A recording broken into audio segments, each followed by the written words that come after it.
김민주는 한때 이름만 대면 알만한 IT 기업 한성테프를 맨손으로 일으킨 사람으로 업계에서는 창업 신화의 상징처럼 불렸다. 54세가 된 지금도 그는 매일 아침 가장 먼저 출근해 누구보다 늦게 퇴근하며 회사의 모든 흐름을 직접 확인했다. 250억 원 이상의 가치를 지닌 회사의 대표이자 창업자이지만 그는 직원들과의 신뢰와 파트너십을 가장 중요한 자산이라고 생각했다. 그래서 20년 가까이 함께 해온 부대표 박재혁과 12년 동안 그의 일정을 챙겨온 비서 최은경을 가족처럼 여겼다. 그는 두 사람에게 의심 한 점 없이 회사의 중요한 결정과 자료를 맡겨왔고 그 신뢰가 배신으로 돌아올 것이라고는 꿈에도 생각하지 못했다. 그날 저녁, 민조는 평소처럼 사무실에서 하루 일을 마치고 회사 지하 주차장으로 향했다. 그는 머릿속으로 내일 있을 일본 대기업과의 합병 합상 일정을 정리하고 있었다. 이 합병은 회사의 새로운 성장 동력이 될 것으로 기대를 모았고 특히 재혁과 은경이 수개월간 준비해온 중요한 자리였다. 그는 모든 준비가 완벽하다고 믿고 있었지만 차문을 열었을 때 전혀 예상하지 못한 장면이 그를 기다리고 있었다. 차 안에는 낯선 어린 소녀가 앉아 있었다. 이름은 이혜진, 겨우 8살이라고 했다. 깔끔하지 않은 교복 차림에 손에는 작은 가방 하나뿐이었다. 혜진은 자신이 왜 여기에 있는지 그리고 왜 그를 찾아왔는지를 숨김없이 말했다. 방금 전까지만 해도 회사 건물 위층에서 박재혁과 최은경이 나누는 대화를 듣고 있었다는 것이다. 그들이 내일 있을 합병회의에서 민준이 모든 권한과 지분을 잃게 될 서류에 서명하도록 만들 계획을 세우고 있었고 그것이 성공하면 그는 하루아침에 회사에서 밀려날 것이라고 했다. 혜진의 이야기는 단순한 어린아이의 상상이나 오해로 치부하기 어려웠다. 그녀는 대화의 구체적인 내용까지 알고 있었고 심지어 그들이 민준을 비웃으며 서류 내용을 제대로 읽지도 않고 도장 찍는 바보라고 말한 것까지 전했다. 민준은 처음엔 믿기 힘들었지만 그녀가 전하는 말 속에서 묘하게 현실감 있는 디테일을 느꼈다. 그것은 오랫동안 곁에 두었던 두 사람의 본심을 그가 한 번도 상상하지 못했던 방식으로 드러내는 것 같았다. 혜진은 자신이 우연히 그 대화를 듣게 된 이유를 덧붙였다. 며칠 전부터 회사 건물 주변에서 시간을 보내던 중 청소부가 문을 열어놓은 틈을 타 안으로 들어갔고 사람들이 하는 이야기를 가만히 듣는 것이 습관이 됐다고 했다. 오늘도 마찬가지로 위층에서 숨을 죽이고 있었는데 바로 그때 재혁과 은경의 대화를 듣게 된 것이다.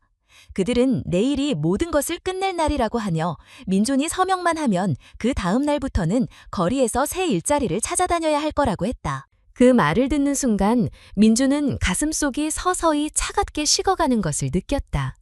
그는 이 회사의 모든 것을 바쳐 함께 성장해왔고 누구보다 재혁과 은경을 신뢰해왔다. 재혁은 수많은 해외 프로젝트에서 함께했던 파트너였고 은경은 그의 일정과 비밀을 모두 알고 있는 유일한 사람이었다. 그런데 그들이 이런 배신을 계획했다니 믿기 어려웠다. 하지만 지금 눈앞의 아이는 거짓말을 할 이유가 없어 보였다. 오히려 위험을 감수하고까지 이런 이야기를 전하러 온 이유가 무엇일지 궁금해졌다. 혜진은 자신이 왜 이런 위험을 무릅쓰고 그에게 왔는지 짧고 단호하게 말했다. 사람들은 보통 어린아이의 말을 대수롭지 않게 여기지만 자신은 그렇지 않다고. 누군가가 억울하게 당하는 것을 보면 그냥 넘길 수 없다고 했다. 특히 상대가 자신을 함부로 취급하거나 없는 사람 취급을 할 때의 서러움을 잘 알기에 그런 일을 막고 싶었다고 했다. 그녀는 할머니가 늘 하던 말을 전했다. 누가 밟히고 있는 걸 보면 네가 도울 수 있으면 도와야 한다. 언젠가는 그게 너일 수도 있으니까. 민주는 그 순간 이 어린아이의 눈빛 속에서 단순한 동정심을 넘어선 결심과 용기를 보았다. 하지만 동시에 걱정도 들었다. 혜진이 들은 이야기가 사실이라면 내일은 그들의 함정이 완성되는 날이었다. 그는 즉시 결론을 내리지 않았다. 무턱대고 경찰에 알린다고 해도 증거가 부족하면 오히려 역공을 당할 수 있었다. 그는 상황을 면밀히 분석하고 그들이 전혀 눈치채지 못하게 대응해야 했다. 그리고 지금 옆에 있는 이 아이가 뜻밖에도 그 계획의 중요한 열쇠가 될 수 있음을 직감했다. 그는 혜진에게 몇 가지 더 구체적인 질문을 던졌다. 두 사람이 언제, 어떤 장소에서 누구와 함께 대화를 나눴는지. 혜진은 놀라울 만큼 정확하게 시간과 장소를 기억하고 있었고, 심지어 그날 들고 있던 서류 폴더 색깔까지 언급했다. 이 정도라면 단순한 추측이 아니라 실제로 목격한 내용임이 분명했다. 민주는 머릿속에서 빠르게 퍼즐을 맞추기 시작했다. 내일의 회의, 준비된 서류, 그리고 자신을 향한 신뢰를 가장한 배신. 그는 이제 그동안 당연하게 여겨왔던 것들을 의심의 눈으로 다시 보기 시작했다. 그러나 지금은 아무리 화가 나더라도 감정을 드러낼 때가 아니었다. 그는 혜진의 존재를 아무에게도 알리지 않아야 했다. 재혁과 은경이 조금이라도 눈치채면 계획은 수포로 돌아갈 수 있었다. 무엇보다 혜진은 어린아이였다. 그들의 음모 속에 말려들면 위험에 처할 수도 있었다. 따라서 민주는 최대한 조용히 그러나 치밀하게 다음 단계를 준비해야 했다. 이렇게 해서 한 CEO와 길에서 살아온 한 아이의 이상한 동맹이 시작됐다.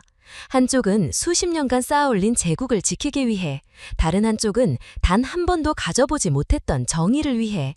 그리고 그날 차 안에서 나눈 이 대화는 앞으로의 모든 사건의 방향을 완전히 바꿔놓게 될 첫 걸음이었다. 김민주는 혜진이 전해준 말을 곱씹으며 머릿속이 복잡해졌다. 단순히 믿고 넘기기에는 내용이 너무 구체적이었고 무시하기에는 위험이 너무 컸다. 그는 다음 날이 함정의 날이 될 수 있다는 사실을 받아들이면서도 성급하게 행동해서는 안 된다는 것을 알았다.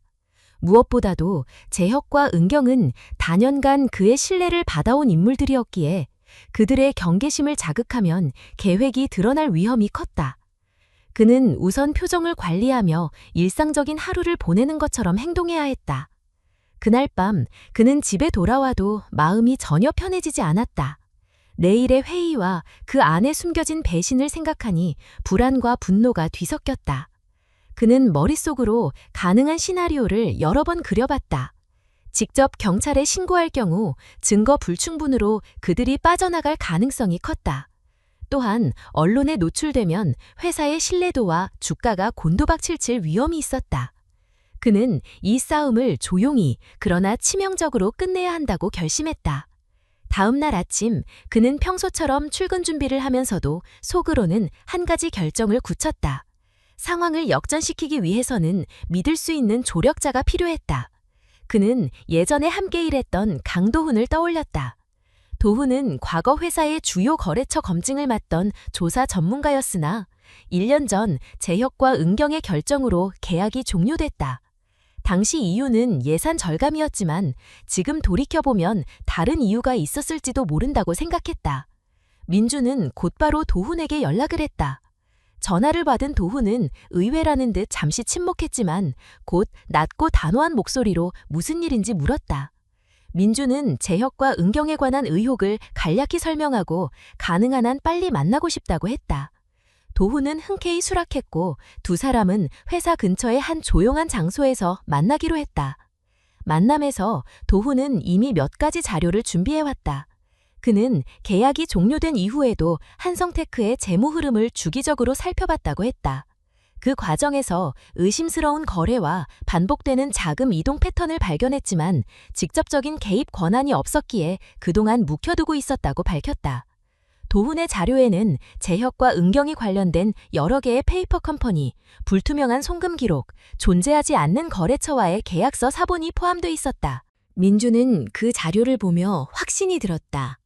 혜진이 들은 대화는 단순한 권력 다툼이 아니라 이미 수년간 진행돼 온 조직적인 횡령과 사기 행위의 연장선이었다. 재혁과 은경은 일본 기업과의 합병을 통해 이 모든 불법 거래를 세탁하고 동시에 자신을 회사에서 축출할 계획이었다. 도훈은 그들에게 법적으로 치명타를 입히려면 내일의 회의에서 현행범으로 잡히게 하는 것이 가장 확실하다고 했다. 그는 경찰 경제범죄수사팀과의 네트워크를 활용해 충분한 증거가 확보되는 순간 바로 체포할 수 있도록 준비하겠다고 약속했다. 하지만 이를 위해서는 회의장에서 직접 그들의 계획을 입증할 수 있는 자료와 증언이 필요했다. 이때 민주는 혜진을 떠올렸다. 그녀는 이미 전날 중요한 대화를 목격했고 그 내용을 기억하고 있었다.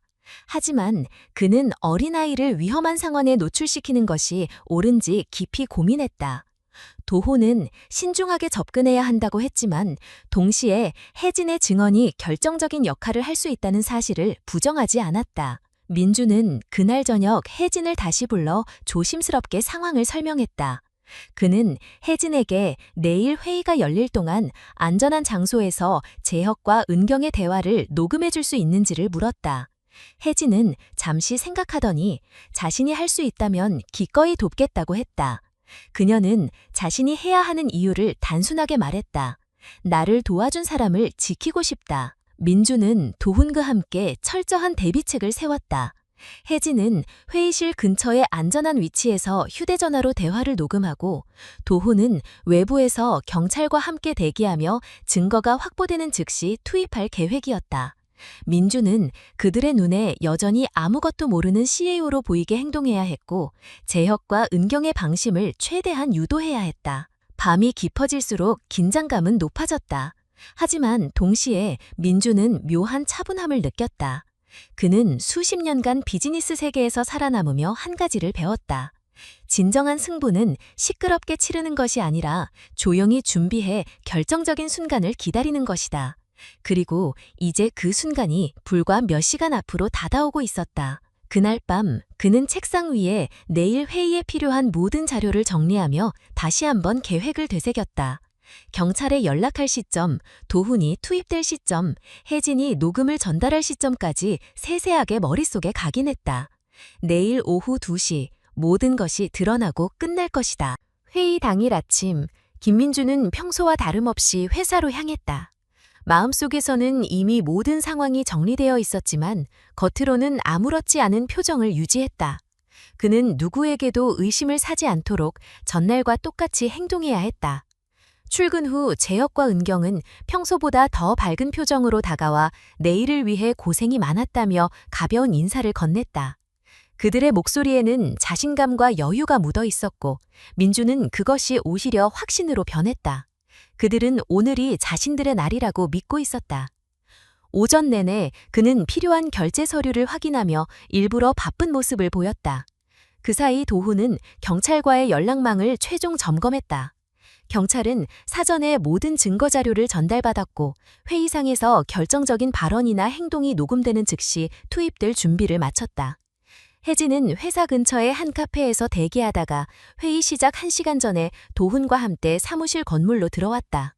그녀는 회의실 옆 작은 문서 보관실에 숨을 수 있도록 안내받았다.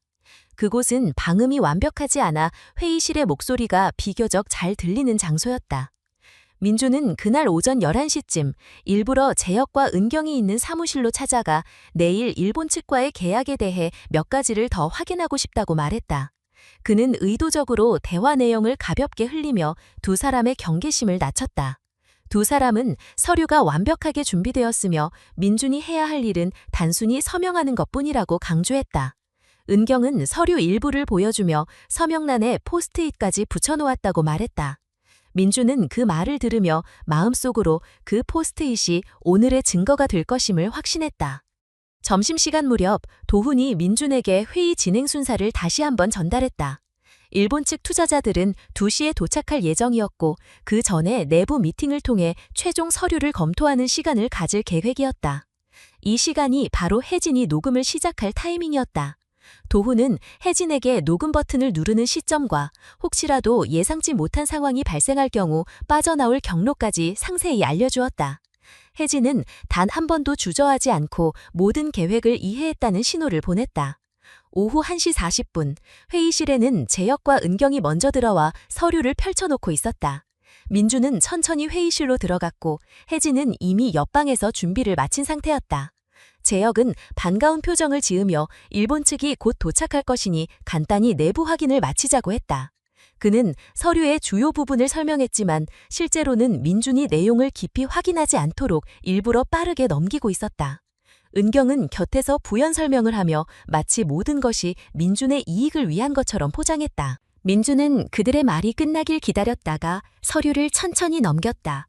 그는 일부러 아무 말도 하지 않고 재혁과 은경이 스스로 안심하게끔 분위기를 만들었다. 그 순간 옆방에서는 혜진이 휴대폰 녹음을 켰다. 두 사람은 민준이 서명할 것이라는 전제하에 일본 측과의 합병이 완료되면 기존 주주 구조를 변경해 민준의 지분을 무효화할 방법을 이야기하기 시작했다. 그 과정에서 그동안 숨겨온 불법 거래와 횡령 자금 세탁 계획까지 언급했다. 녹음이 진행되는 동안 도훈은 복도 끝에서 경찰과 함께 대기하고 있었다. 그들은 실시간으로 전송되는 녹음 내용을 청취하며 투입 시점을 계산했다. 재혁은 합병이 끝나면 일본 측 자금 일부를 개인 계좌로 돌려놓을 계획까지 드러냈고, 은경은 이미 관련 문서를 수정해두었다고 말했다. 두 사람의 대화는 점점 대담해졌고 혜진의 휴대폰에는 모든 내용이 고스란히 저장되고 있었다. 오후 1시 55분 일본 측 인사들이 도착하기 직전 민준은 마지막으로 서류를 덮으며 가볍게 웃었다. 그는 오늘이 그들의 승리라고 믿는 두 사람을 보며 마음속으로 마지막 준비를 마쳤다. 경찰은 이미 회의실 문 앞까지 접근해 있었고 도훈은 선짓으로 진입 신호를 보낼 타이밍을 기다리고 있었다. 1시 58분 재혁이 서류를 민준 앞으로 밀었다. 그는 이제 서명만 하면 된다고 말하며 곧 일본 측 인사가 들어올 것이라고 덧붙였다. 은경은 옆에서 오늘이 회사 역사에 남을 날이라며 스스로 감격스러운 표정을 지었다. 그러나 바로 그 순간 도훈이 경찰 2명과 함께 문을 열고 들어왔다. 혜진도 문서 보관실에서 나와 손에 쥔 휴대폰을 도훈에게 건넸다. 민준은 차분한 목소리로 녹음 파일을 재생했다. 회의실을 울려 퍼진 것은 방금 전까지 두 사람이 나눈 대화였다. 불법 자금 세탁, 지분 무효화 계획, 개인 계좌로의 자금 이동 등 모든 발언이 그대로 담겨 있었다. 재혁과 은경의 표정은 순식간에 굳었고 경찰은 즉시 두 사람에게 체포 사실을 알렸다. 그들의 손에는 수갑이 채워졌고 회의실 안은 짧지만 묵직한 침묵으로 가득 찼다. 민준은 일본 측 인사들에게 회의가 취소되었음을 알리고 회사는 새로운 방향으로 나아갈 것이라고 전했다. 그 순간 그는 비로소 숨겨진 배신의 고리를 끊어냈다는 확신을 가졌다. 옆에선 혜진은 조용히 그 장면을 바라보고 있었고 도훈은 경찰과 함께 증거 자료를 정리했다. 오늘의 계획은 완벽하게 마무리되었다.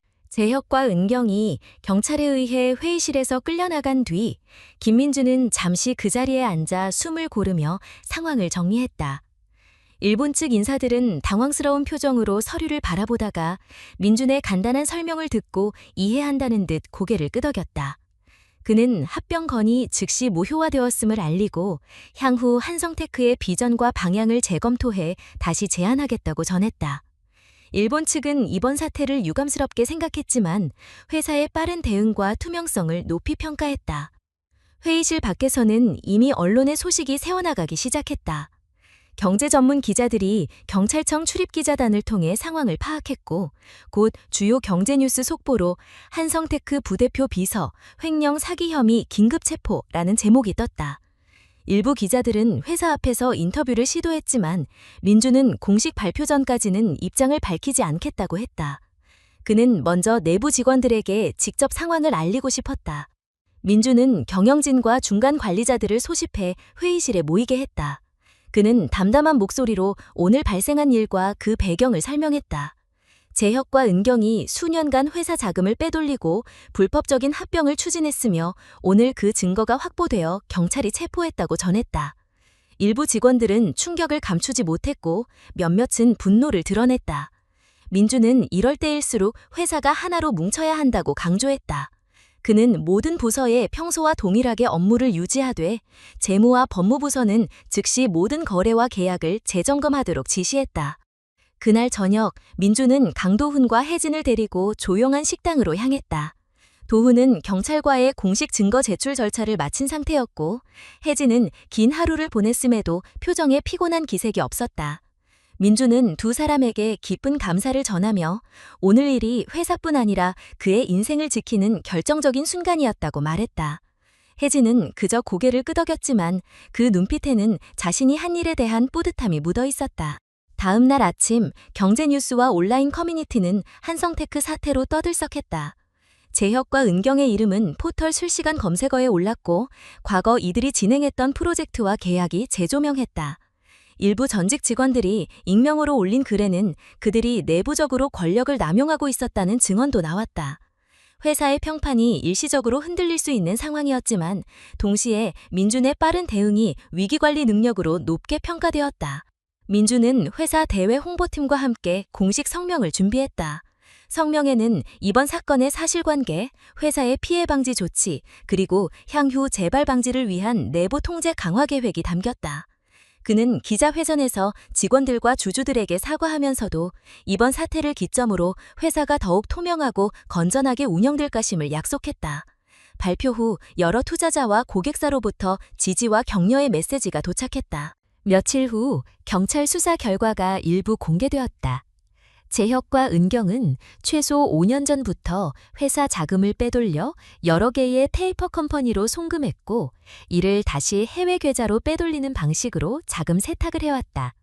그 과정에서 가짜 계약서와 허위 세금 계산서가 다수 발견되었으며 일본 기업과의 합병은 이를 완전히 합법화하기 위한 절차였음이 드러났다. 검찰은 두 사람에게 특정 경세범죄 가중처벌법 위반 혐의를 적용할 예정이라고 밝혔다. 사건이 정리되는 동안 민주는 내부 조직을 재정비했다. 공석이 된 부대표 자리에는 재무와 영업 모두를 이해하는 15년차 임원을 임명했고 비서실은 외부 경력자를 통해 새롭게 구성했다. 그는 조직 내 모든 결제 라인을 다시 설계하고 고액 거래나 전략적 계약은 반드시 이사회와 감사팀을 거치도록 규정을 강화했다. 혜진의 존재는 여전히 외부에 알려지지 않았다. 민주는 그녀를 보호하기 위해 철저히 익명성을 유지했고 경찰 진술도 보호자와 변호사 입회하에 비공개로 진행됐다. 하지만 회사 안에서는 일부 믿을 만한 사람들만이 혜진이 이번 사건의 실질적인 시작점이었다는 사실을 알고 있었다. 도훈 역시 혜진이 보여준 침착함과 기억력에 감탄했고 민주는 그녀의 용기가 단순한 우연이 아니라고 생각했다. 사건 발생 2주 후 회사는 정상 궤도에 오르기 시작했다. 주요 고객사와의 계약은 유지되었고 일부 신규 프로젝트도 예정대로 진행됐다. 직원들의 불안감은 서서히 줄어들었고 오히려 이번 일을 계기로 서로 간의 신뢰와 결속이 더 단단해졌다. 민주는 매주 월요일 아침 전사 이메일을 통해 진행 상황과 회사의 재정 상태를 투명하게 공유했다. 그러던 어느 날 민주는 혜진을 불러 앞으로의 계획을 이야기했다. 그는 혜진이 안정적인 환경에서 학업을 이어갈 수 있도록 돕겠다고 했고 이를 위해 학비와 생활비 전액을 지원하겠다고 밝혔다. 혜진은 잠시 놀란 표정을 지었지만 곧 고개를 끄덕였다. 그녀에게 이번 사건은 단순한 정의 실현이 아니라 자신이 믿고 따를 수 있는 어른을 만난 계기이기도 했다. 민주는 여전히 마음 한켠에 묵직한 감정을 안고 있었다. 오랜 세월 신뢰했던 사람들의 배신은 쉽게 지워지지 않았다. 그러나 그는 이번 사건이 회사와 자신의 인생에 새로운 장을 열었다는 사실을 부정할 수 없었다. 앞으로의 길이 결코 평탄하지 않을 것을 알았지만 그는 더 이상 혼자가 아니었다. 혜진과 도훈, 그리고 믿을 수 있는 동료들이 있었기 때문이다. 그날 저녁 그는 사무실 창가에 서서 서울 도심의 불빛을 바라보았다. 내일은 또 다른 도전이 기다리고 있을 것이다. 그러나 오늘만큼은 배신을 끊어내고 새로운 출발선에 선 자신과 회사를 조용히 축하하고 싶었다. 그리고 그 시작점에는 한 어린아이의 용기와 결심이 있었다는 사실을 마음속 깊이 새기고 있었다. 사건이 일어난 지 6달이 지났을 무렵 김민주는 새로 이전한 본사 사무실에서 창밖을 바라보고 있었다. 더 넓고 높은 층으로 옮긴 사무실은 회사의 성장과 변화를 상징했다. 한성테크는 재혁과 은경의 체포 이후 빠르게 회복했고 오히려 성장 속도가 이전보다 더 가팔라졌다. 불필요한 지출이 사라지고 의사결정이 투명해지면서 여러 투자자와 신규 고객이 몰려들었고 매출과 주가는 안정적으로 상승했다. 그동안 잠재돼 있던 역량이 본격적으로 빛을 발하는 시기였다. 이날 아침 강도훈이 사무실로 찾아왔다. 그는 최근 진행된 재판 결과를 보고하기 위해 일부러 직접 방문했다. 재혁은 1심에서 징역 12년형을 선고받았고 은경은 징역 8년형을 받았다. 법원은 두 사람이 회사에 끼친 재산적 피해와 사회적 신뢰 훼손 정도가 중대하다고 판단했다. 또한 불법적으로 취득한 재산과 부동산, 예금 계좌까지 모두 몰수되어 회사와 피해자들에게 환수되기로 했다. 도후는 판결문 사본과 함께 수사 과정에서 추가로 드러난 사실들을 전했다. 두 사람은 한성테크 외에도 최소 7명의 다른 사업가를 상대로 유사한 수법으로 사기를 쳤다. 피해자 중 일부는 이미 민사소송을 제기했고 일부는 형사 고소로 이어졌다. 사건의 규모는 생각보다 훨씬 컸고 민주는 그들이 얼마나 오래전부터 이중생활을 해왔는지 실감하게 됐다. 이야기를 들으며 민주는 복잡한 감정을 느꼈다. 배신에 대한 분노는 여전히 남아있었지만 이제는 그것보다 회사를 다시 세우고 앞으로 나아가야 한다는 책임감이 더 컸다. 그는 도훈에게 앞으로도 법률 자문과 내부 감사를 계속 맡아달라고 부탁했다. 회사가 다시는 같은 실수를 반복하지 않으려면 신뢰할 수 있는 감시 체계가 반드시 필요했다. 잠시 후 문이 열리고 이혜진이 교복 차림으로 사무실 안으로 들어왔다. 사립학교에 다니게 된 지 몇 달이 지났지만 여전히 밝고 당당한 모습이었다. 그녀는 손에 든 시험지를 흔들며 수학시험에서 만점을 받았다고 자랑했다. 민주는 시험지를 받아들고 웃으며 칭찬했다. 혜진은 학교 생활에 빠르게 적응했고 선생님들로부터도 성실하고 똑똑하다는 평가를 받았다. 민주는 잠시 고민하다가 책상 서랍에서 봉투 하나를 꺼냈다. 안에는 오래된 서류와 사진 그리고 가족관계 증명서가 들어있었다. 그는 혜진에게 봉투를 건네며 조심스럽게 말을 꺼냈다. 몇 주 전부터 그는 혜진의 가족사를 조사해왔고 그 과정에서 뜻밖의 사실을 알게 됐다. 혜진의 외할머니인 조세핀 김이 바로 자신의 사촌이었다. 여러 사정으로 가족 간의 연락이 끊긴 지 30년이 넘었지만 혈연으로는 분명한 가족이었다. 혜진은 서류를 보고 한동안 말을 잇지 못했다. 눈에 띄게 놀란 표정이었지만 이내 입가에 미소가 번졌다. 그녀는 할머니가 늘 말하던 가족은 서로 지켜주는 것이라는 말을 떠올렸다. 민주는 자신이 혜진을 처음 만났을 때 느꼈던 묘한 친밀감이 단순한 우연이 아니었다고 생각했다. 어쩌면 피가 이어진 가족끼리는 말하지 않아도 알 수 있는 무언가가 있는지도 몰랐다. 며칠 뒤 민주는 법원을 찾아가 입양 절차를 신청했다. 모든 법적 절차를 거쳐 몇 달 후 혜진은 공식적으로 김혜진이 되었고 가족관계 등록부에도 아버지로서 민준의 이름이 새겨졌다. 입양 당일 법정에서는 판사가 두 사람의 사연을 들은 뒤 드물게 아름다운 결연이라며 따뜻한 말을 건넸다. 입양 이후 민주는 혜진과 더 많은 시간을 함께 보내기 위해 일정을 조율했다. 그는 주말마다 혜진과 도서관이나 전시회, 봉사활동에 참여하며 서로의 세계를 공유했다. 혜진은 학교에서도 친구들과 잘 지냈고 종종 학급에서 발표를 맡거나 행사 진행을 하기도 했다. 선생님들은 그녀가 책임감이 강하고 리더십이 있다고 칭찬했다. 한성테크 내부에서도 변화가 있었다.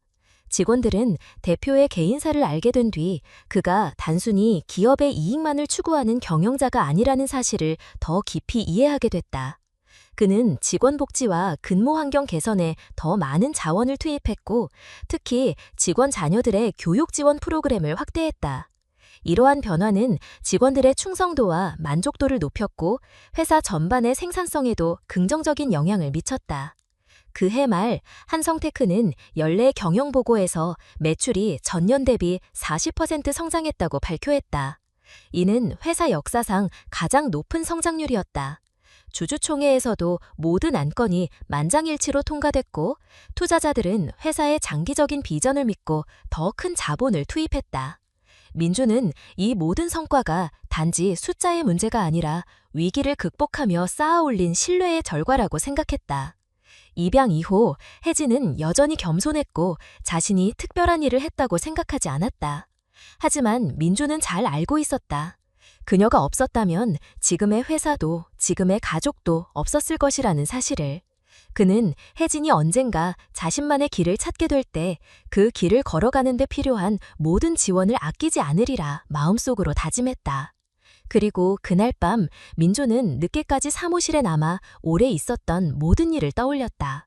배신과 음모로 시작했지만 결국 새로운 가족과 더 단단한 회사를 얻게 된 한 해였다. 그는 창밖의 불빛을 바라보며 앞으로 어떤 위기가 와도 지금처럼 지혜롭고 단호하게 맞설 수 있으리라 스스로에게 약속했다. 입영 절차가 마무리된 지 몇 달 후, 김민주는 회사 경영과 더불어 새로운 계획에 몰두하고 있었다. 그는 이번 사건을 겪으며 사회적으로 취약한 아이들에게 안정적인 교육과 생활 환경을 제공하는 것이 얼마나 중요한지 깊이 깨달았다. 혜준이 보여준 용기와 판단력이 단지 개인적인 성품에서만 비롯된 것이 아니라 어린 시절부터 지켜주고 지원해주는 어른이 있었다면 더 많은 아이들이 같은 가능성을 가질 수 있다는 생각이 들었다. 민주는 이사회에 새로운 사회공헌 프로그램을 제안했다. 이름은 새희망 장학재단이었다. 재단은 한성테크의 이익 일부를 매년 출연해 저소득층, 보호종료 아동, 가정 해체로 어려움을 겪는 아이들에게 장학금과 기숙사 형태의 주거 공간을 제공하는 것을 목표로 했다. 제안은 즉시 이사들의 지지를 받았다. 회사 내부에서도 긍정적인 반응이 나왔다. 직원들은 대표의 개인적인 경험이 반영된 프로젝트라는 점에서 더 큰 의미를 부여했고 자발적으로 참여하겠다는 후원자도 늘어났다. 재단 설립 준비 과정에서 민주는 혜진의 의견을 자주 물었다. 혜진은 자신이 겪었던 일과 주변에서 본 친구들의 상황을 구체적으로 이야기하며 단순히 금전적인 지원만이 아니라 정서적인 멘토링과 학습 지원이 함께 이뤄져야 한다고 강조했다. 민주는 그녀의 의견을 반영해 장학재단 프로그램에 멘토링 제도를 포함시켰다. 이를 위해 각 분야 전문가와 대학생 자원봉사자들이 멘토로 참여하도록 계획을 세웠다. 재단은 공식 출범과 동시에 언론의 관심을 받았다. 기자회견에서 민주는 회사의 성공이 사회와 나눌 수 있을 때 더 큰 의미가 있다고 말했다. 그는 혜진을 행사에 초대했지만 그녀는 스포트라이트를 받는 것을 원하지 않았다. 대신 그는 기자들에게 혜진이 재단의 명예이사로 활동하며 프로그램 기획에 참여하고 있다고만 소개했다. 출범 첫 해, 재단은 전국에서 200명 이상의 아이들에게 장학금과 생활 지원을 제공했다. 그중 상당수는 기존 제도에서 지원 사각지대에 놓여있던 아이들이었다. 재단은 학교와 지역 복지기관과 긴밀하게 협력해 대상자를 발굴했고 지원이 단발성에 그치지 않도록 장기 프로그램을 운영했다. 혜진은 방학 동안 재단 사무국을 도우며 대상자 선정 과정과 멘토링 운영 계획을 직접 살폈다. 그녀는 여전히 학생이었지만 자신의 경험을 바탕으로 아이들이 실제로 필요로 하는 지원이 무엇인지 잘 이해하고 있었다. 사무국 직원들은 혜진의 의견을 존중했고 때로는 그녀의 제안이 프로그램을 개선하는 계기가 되기도 했다. 민주는 회사와 재단의 활동을 병행하면서도 혜진과의 시간을 소중히 했다.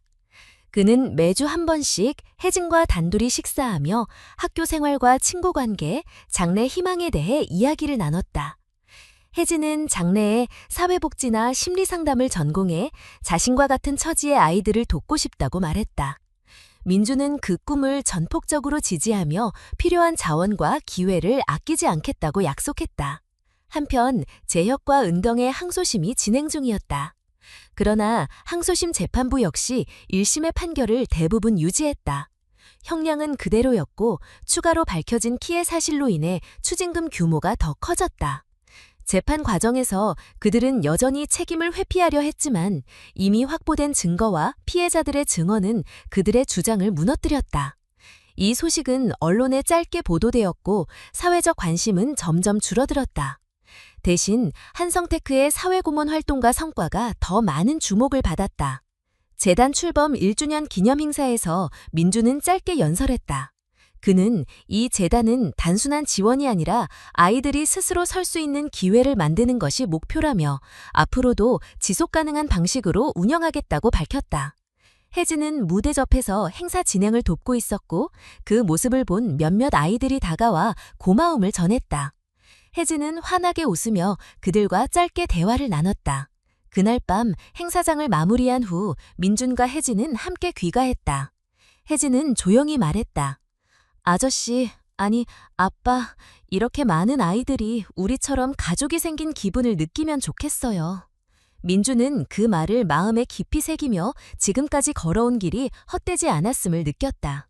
그는 앞으로 더 많은 아이들이 혜진처럼 자신의 가능성을 믿고 세상과 맞설 수 있도록 돕겠다고 다짐했다.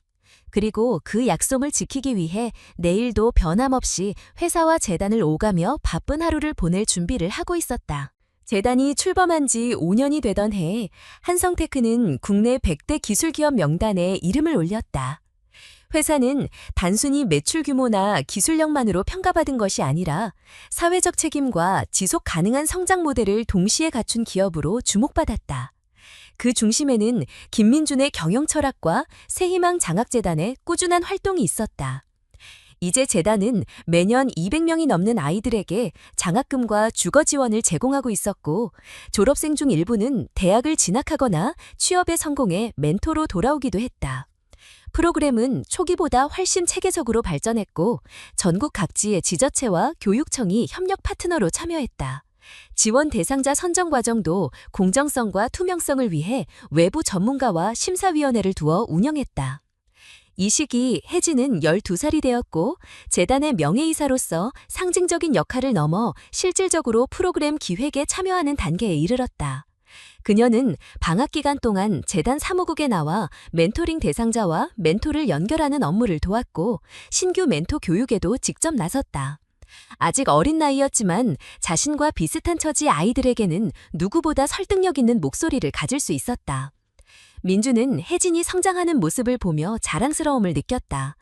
그는 혜진에게 재단의 공식 연례 행사에서 짧은 연설을 해보는 것이 어떠냐고 제안했다. 혜진은 처음엔 부담스러워했지만 곧 자신이 경험한 이야기를 나누는 것이 다른 아이들에게 힘이 될 수 있다는 생각에 성낙했다. 연설 당일 혜진은 차분한 목소리로 과거 자신이 겪었던 어려움과 김민준을 만나 변화한 삶을 이야기했고 그 자리에 있던 많은 사람들이 눈시울을 붉혔다. 그날 이후 재단에는 후원 문의가 급증했다. 혜진의 이야기가 언론과 SNS를 통해 널리 퍼지면서 사람들은 한 아이의 용기가 한 기업과 수많은 사람의 인생을 바꾼 사실에 잠동했다. 민주는 이를 계기로 재단의 후원자 커뮤니티를 조직해 장기적인 지원 구조를 마련했다. 회사의 성장도 이어졌다. 한성테크는 신기술 개발과 해외 진출에 박차를 가했고 몇몇 해외 기업과의 전략적 제휴를 통해 글로벌 시장에서도 입지를 넓혔다.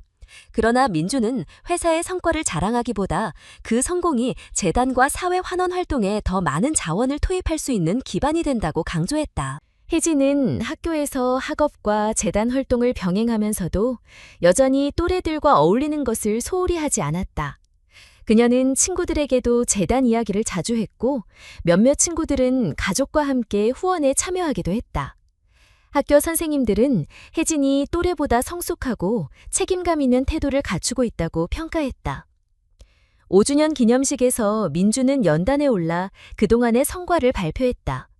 그는 재단이 5년 동안 1,000명이 넘는 아이들에게 기회를 제공했고 그중 상당수가 안정적으로 학업을 이어가고 있다는 점을 강조했다. 이어서 그는 재단 활동의 핵심이 단순한 지원이 아니라 아이들이 스스로 설 수 있도록 돕는 데 있다고 말했다. 발표 후 그는 혜진을 무대 위로 불러 함께 기념회를 갖게 했다. 기념식이 끝난 뒤 민준과 혜진은 재단 직원들과 함께 저녁 식사를 했다. 자리에서 혜진은 조용히 말했다. 아빠, 처음 차 안에서 만났을 때 생각나요? 그때 저는 그냥 누군가를 도와야 한다고만 생각했는데 이렇게까지 될 줄은 몰랐어요. 민주는 웃으며 고개를 끄덕였다. 그는 혜진이 단순히 도움을 받은 사람을 넘어 이제는 도움을 주는 사람으로 성장했다는 사실이 무엇보다 기뻤다. 그해 겨울 재단은 새로운 프로젝트를 시작했다. 보호 종료를 앞둔 청소년들이 사회에 나가기 전 직업훈련과 재정교육을 받을 수 있도록 하는 프로그램이었다. 혜진은 이 프로젝트의 기획회의에도 참여했고 자신이 또래로서 어떤 교육이 실제 도움이 될지 의견에 적극적으로 냈다. 그녀의 제안은 프로그램 설계에 반영되었고 첫 참가자들은 긍정적인 반응을 보였다. 민주는 이 모든 변화가 단지 회사의 자본이나 조직력 덕분만이 아니라 한 아이의 용기와 진심에서 비롯되었다는 사실을 잊지 않았다. 그는 혜진이 앞으로 어떤 길을 걷든 자신이 옆에서 지켜주고 지원하겠다고 거듭 다짐했다. 그리고 재단은 5주년이 지나고 새로운 10년을 향한 계획이 시작되었다. 민준과 혜진은 여전히 바쁘게 하루하루를 보내고 있었지만 그들의 마음 한켠에는 처음 만난 날부터 변하지 않은 믿음과 약속이 자리하고 있었다. 1년 뒤 재단 6주년을 맞이하던 주에 김민주는 뜻밖의 2통의 편지를 받았다. 첫 번째는 교도소에 수감 중인 박재혁이 보낸 것이었다. 그는 편지에서 모든 일이 오해였다고 주장하며 민준에게 사과와 변명을 뒤섞은 말을 늘어놓았다. 그러나 편지 곳곳에는 여전히 책임을 회피하려는 기색이 역력했고 과거의 행동을 진심으로 반성하는 마음은 느껴지지 않았다. 민준은 끝까지 읽지 않고 편지를 갈라 휴지통에 버렸다. 며칠 뒤 도착한 2번째 편지는 최은경에게서였다. 그녀는 편지에서 재혁이 모든 것을 주도했으며 자신은 그저 휘말렸을 뿐이라고 주장했다. 감정에 호소하는 문장과 피해자인 척하는 표현이 가득했지만 민주는 그 또한 읽다 말고 봉투째 폐기했다. 그는 혜진에게 이 편지들에 대해 간단히 설명했고 혜진은 고개를 저으며 말했다. 아직도 몰라요. 용서가 중요한 게 아니라 이제는 우리 길을 가는 게 더 중요한 거예요. 민주는 그 말을 들으며 과거에 매여 사는 것이 얼마나 무의미한 일인지 다시금 깨달았다. 그는 복수나 원한의 시간을 쓰기보다 앞으로 해야 할 일과 지켜야 할 사람들에게 집중하기로 마음을 굳혔다. 그해 봄 한성테크와 재단은 나란히 새로운 성과를 발표했다. 회사는 국내외 시장에서 안정적인 성장세를 이어가며 기술 혁신 부문에서 정부로부터 표창을 받았다. 재단은 연간 지원 아동수를 300명으로 확대했고 졸업생들의 취업 성공률과 대학 진학률이 눈에 띄게 향상됐다. 언론은 한성테크를 성공과 나눔을 동시에 실현하는 기업으로 평가했다. 혜진은 이제 중학생이 되었고 여전히 재단 활동에 적극적으로 참여했다. 그녀는 새로 들어온 후배 멘티들에게 자신의 경험을 이야기하며 두려워하지 말고 기회를 잡으라고 격려했다. 방학 기간 동안 그녀는 보호 종료 아동 자립 프로그램의 멘토로 나섰고 참가자들과의 대화를 통해 자신이 걸어온 길을 다시 돌아보게 됐다. 어느 날 저녁 민준과 혜진은 재단 사무국에서 하루 일과를 마치고 귀가하는 길에 오래된 대화를 꺼냈다. 혜진은 문득 물었다. 아빠, 할머니가 우리가 이렇게 될 줄 알았을까요? 민준은 잠시 생각하다가 고개를 끄덕였다. 할머니는 네가 어떤 상황에서도 무너지지 않는 아이가 될 거라고 믿었을 거야. 그리고 너는 그 믿음을 지켰어. 그 대답에 혜진은 미소를 지었지만 눈빛 속에는 묵직한 감정이 담겨 있었다. 그녀는 가족을 잃었던 공허함을 떠올렸고 동시에 지금 곁에 있는 가족의 소중함을 다시금 느꼈다. 시간은 빠르게 흘러 재단 설립 10주년을 맞이하는 날이 다가왔다. 기념식에는 졸업생, 후원자, 멘토, 그리고 수많은 아이들이 모였다. 민주는 연단에 올라 지난 10년간의 여정을 이야기하며 어려움 속에서도 포기하지 않고 함께 걸어온 모든 이들에게 감사를 전했다. 그는 특히 재단의 출발점이 된 한 어린아이의 용기와 정의감이 없었다면 지금 이 자리는 존재하지 않았을 것이라고 말했다. 발언이 끝나자 그는 혜진을 무대 위로 불렀다. 이제 고등학생이 된 혜진은 단정한 교복 차림으로 연단 앞에 섰다. 그녀는 깊게 숨을 들이마신 뒤 천천히 입을 열었다. 저는 오늘 이 자리에 서기까지 많은 도움을 받았습니다. 하지만 가장 큰 깨달음은 진정한 승리는 누군가를 무너뜨리는 데 있는 게 아니라 함께 일어설 수 있는 세상을 만드는 데 있다는 것입니다. 청중은 조용히 그녀의 말을 들었다. 혜진은 이어서 말했다. 저는 더 이상 혼자가 아니에요. 그리고 이곳에 있는 그 누구도 혼자가 아닙니다. 우리가 서로를 믿고 도울 때 어떤 어려움도 넘어설 수 있습니다. 그 순간 박수 소리가 행사장을 가득 메웠다. 사람들은 단순한 연설이 아니라 진심이 담긴 메시지에 마음이 움직였다. 민주는 무대 옆에서 혜진을 바라보며 그날 차 안에서 처음 들었던 그 작은 목소리가 이제는 수많은 사람의 마음을 울리는 울림이 된 것을 실감했다. 행사가 끝난 뒤 민준과 혜진은 잠시 둘만의 시간을 가졌다. 민준은 조용히 말했다. 네가 없었다면 나도 회사도 이 재단도 없었을 거야. 혜진은 웃으며 대답했다. 아빠가 없었더라도 저는 누군가를 도왔을 거예요. 할머니가 그렇게 가르쳐 주셨으니까요. 하지만 아빠가 있어서 저는 더 많은 사람을 도울 수 있게 됐어요. 그 대화를 끝으로 두 사람은 행사장을 떠났다. 밤하늘에는 별이 떠 있었고 민주는 앞으로도 이 길을 계속 걸어갈 것임을 확신했다. 그는 과거의 배신이 준 상처를 치유한 것은 복수가 아니라 새로운 신뢰와 사랑을 쌓아 올린 시간이었음을 깨달았다. 그들의 이야기는 단순한 성공담이 아니었다. 그것은 가장 어두운 순간에도 누군가의 작은 용기가 세상을 바꿀 수 있다는 증거였다. 그리고 그 용기가 또 다른 용기를 낳아 더 많은 사람을 일으켜 세우는 힘이 된다는 사실이었다. 인생에서 진정한 승리는 적을 쓰러뜨리는 것이 아니라 함께 걸어갈 동반자를 찾고 그들과 더 나은 세상을 만드는 과정 속에 있다는 것을 두 사람은 이미 알고 있었다. 오늘 제 이야기를 끝까지 관심을 가지고 들어주신 모든 분들께 진심으로 감사드립니다. 이 이야기를 통해 우리가 함께 나눌 수 있는 가장 큰 가치는 믿음과 용기, 그리고 서로를 지켜주는 마음이라는 것을 다시 한번 느끼게 되었습니다. 때로는 예상치 못한 만남이 인생의 방향을 바꾸고 작은 선의가 큰 변화를 만들어내기도 합니다. 배신과 어려움 속에서도 포기하지 않고 더 나은 길을 찾아 나아가는 것이 얼마나 중요한지, 그리고 그 과정에서 옆에 있는 사람들의 믿음이 얼마나 큰 힘이 되는지를 전하고 싶었습니다. 여러분께서도 이 이야기를 통해 누군가를 돕는 용기, 그리고 그 용기를 지켜주는 믿음의 소중함을 마음에 새기셨기를 바랍니다. 우리 모두가 각자의 자리에서 조금씩이라도 따뜻함을 나누고 함께 성장하는 세상을 만들어갈 수 있다고 믿습니다. 저희 채널을 응원해 주시려면 마음에 드셨다면 좋아요를 눌러주시고 느끼신 점이나 생각은 아래 댓글로 남겨주세요. 그리고 앞으로도 더 많은 이야기를 함께 나누기 위해 구독을 해주시면 큰 힘이 됩니다. 여러분의 관심과 참여가 저희에게는 가장 큰 응원이자 앞으로 나아갈 원동력입니다. 다시 한번 감사드리며 다음 이야기에서 뵙겠습니다.